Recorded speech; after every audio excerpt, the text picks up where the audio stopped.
میرے نبی پاک علیہ السلام نے فرمایا جس کے ذمے بہنیں لگ گئی، جس کے ذمے بہنیں جس کے ذمے لگ گئی، باپ کمزور ہو گیا یا باپ انتقال کر گیا، جس کے ذمے بہنوں کی ڈیوٹی لگ گئی، محبوب فرمانے لگے اس نے 3 بہنوں کی اچھی پرورش کی، اچھا ادب سکھایا اور عزت کے ساتھ رخصت کر دیا، یا 2 بہنیں اس کے ذمے لگی، اس نے آداب سکھائے،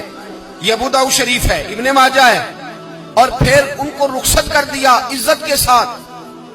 پھر ایک مقام پہ فرمایا چلو ایک بہن ہی اس کے ذمہ لگی تھی، اس نے ادب سکھائے، آداب سکھائے، عزت سے رخصت کیا، حضور کیا ملے گا؟ فرمایا باقی نیکیوں والوں کو ثواب ملے گا، جو بہنوں کا بوجھ اٹھائے گا جس طرح میری 2 انگلیاں جڑی ہوئی ہیں اس طرح میرے ساتھ جڑ کے جنت میں داخل ہو جائے گا۔ ابھی اس حق کا تعین کس نے کیا؟ نبی پاک صلی اللہ علیہ وسلم۔ اب اگر کہیں یہ کہا جائے کہ بس بھئی صحیح ہو گیا، تمہارا کیا کام ہے، تمہاری کوئی ذمہ داری ہے، تم نے کوئی ٹھیکہ اٹھایا ہوا ہے، تم کوئی زیادہ سیانے ہو، تم کوئی زیادہ سمجھدار ہو، تو اسے کہا جائے گا ذرا ٹھہر جا، اس طرح کی بات نہ کر، یہ وہ حق ہے جو میرے مصطفیٰ نے بیان فرمایا ہے۔ جہاں بیوی کے حقوق بیان فرمائے وہاں میرے نبی پاک نے بہن کے حقوق بھی بیان فرمائے۔ دیکھیے نا، جناب ام ہانی حضرت علی کی سگی ہمشیرہ تھی، نبی پاک صلی اللہ علیہ وسلم کی چچا زاد بہن تھی، پر اللہ کے رسول ہمیشہ انہیں تحفے بھیجا کرتے، ان سے محبت فرماتے، ان کے بچوں کے ساتھ پیار کرتے۔ فرمایا علی کی بہن نہیں، یہ میری بھی بہن ہے۔ کیا لوگوں کو تاریخ کی وہ بات یاد نہیں؟ آج میں نے دیکھا ہے بھائی کے پاس شاہ خرچیوں کے لیے بڑے پیسے ہوتے ہیں،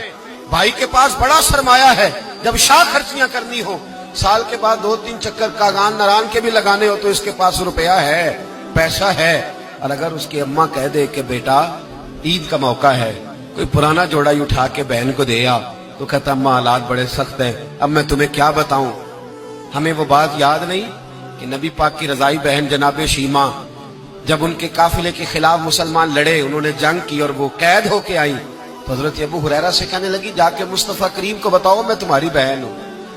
حضرت ابو ہریرہ کہتے ہیں میں بی بی کا پرانا دوپٹہ دیکھتا، اس کی کیفیات دیکھتا، پھر جملے دیکھتا، مجھے سمجھ نہ آتی، تو میں نے جا کے حضور سے کہا کوئی شیمہ نام کی بی بی ہے؟ تو کہتے ہیں ابھی میں نے جملے بھی پورے ادا نہیں کیے، نبی پاک ممبر سے اٹھ کے کھڑے ہو گئے اور رسول پاک کی چادر مبارک ممبر پہ رہ گئی، محبوب اٹھ کے گئے اور پھر جناب شیمہ کو گھر لے گئے اور پھر فرمایا عائشہ کو بلاؤ، فاطمہ کو بلاؤ، سودا اور حفصہ کو بلاؤ، ان سب سے کہو آؤ دیکھو میری بہن میرے گھر میں آئی۔ یہ رشتوں کا احساس، یہ رشتوں کی کیفیات، یہ درد، یہ سوز، یہ حضور نے ہمیں تعین کر کے دیا، یہ نبی پاک علیہ السلام نے ہمیں بتا کر کے دیا ہے۔ حضور نے ڈھیروں تحفے دیے اور ایسی آفر کی جس کے لیے امت تڑپتی ہے، ترستی ہے۔ حضور نے فرمایا شیمہ اگر تو پسند کرے تو تیرے لیے مدینے میں مکان نہ بنا دوں، اگر تو کہے تو یہاں تیرے لیے مکان نہ بنا دوں جہاں 70,000 فرشتے روز سلامی دینے آتے۔